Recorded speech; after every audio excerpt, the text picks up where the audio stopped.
ચલો ready start.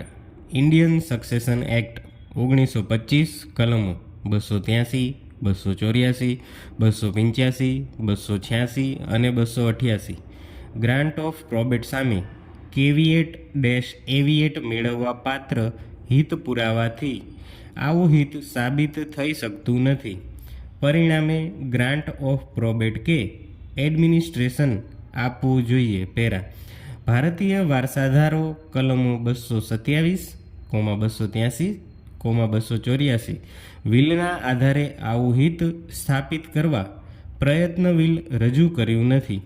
બીજી કોર્ટે પછીથી પ્રોબેટ આપ્યું.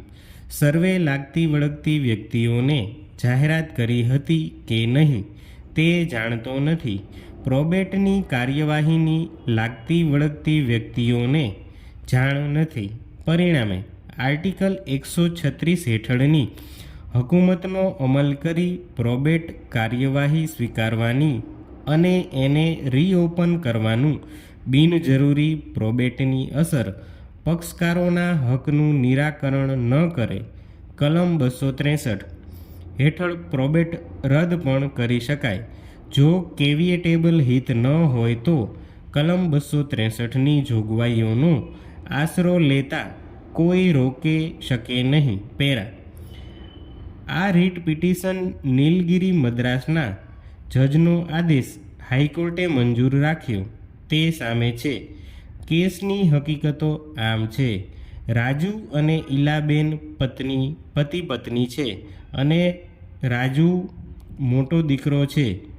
વસી કરતા રાજુને એક પુત્રી નામે રીના હતી જે તારીખ 8/10/1977ના રોજ મૃત્યુ પામી. રીના તારીખ 28/3/72ના રોજ મૃત્યુ પામી. તેના વારસદાર તરીકે રિસ્પોન્ડેન્ટ વિલ હેઠળ મિલકતનો હિતધારી તરીકે કબજો માગ્યો. વિલ તારીખ 12/3/1962ના રોજ બનાવ્યું હતું અને તેના વહીવટપત્રની માંગણી માટે રિસ્પોન્ડન્ટે અરજી કરી અને સાથે વિલમાં સહી કરનારનું સોગંદનામું બીડ્યું. એ સામે અરજદાર અને તેના મરનાર પતિએ કેવિએટ દાખલ કરી કે કોઈએ વિલ બનાવ્યું હોવું ન હોય. રજૂ કરેલ વિલ બનાવટી છે અને તે વિલ કરનારની પુત્રીને મિલકત મળે તે માટેની પેરવી છે.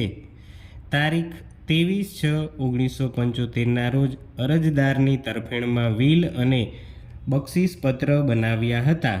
અરજદારે એવો હક દાવો કર્યો કે પોતે ટ્રસ્ટી હતા અને તેથી અરજદારને તેમાં કેવિએટેબલ હિત હતું. આમ અરજદારે પ્રોબેટની માંગણીનો વિરોધ કર્યો. રિસ્પોન્ડન્ટે જણાવ્યું કે અરજદારને કેવિએટેબલ હિત ન હતું. નીચલી કોર્ટે ઠરાવ્યું કે અરજદારને પતિ પત્ની સાથે કોઈ સંબંધ ન હતો. આ સામે હાઈકોર્ટમાં અપીલ ન થતાં હાઈકોર્ટે ઠરાવ્યું હતું કે અરજદારને કોઈ કેવિએટેબલ ઇન્ટરેસ્ટ ન હોય તેની અરજી રદ થાય છે.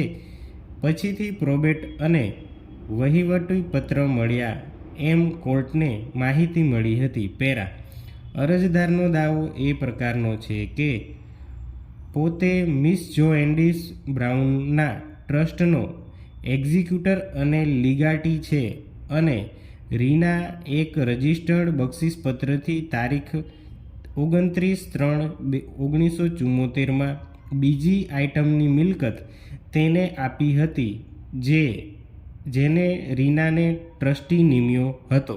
સ્ટોપ.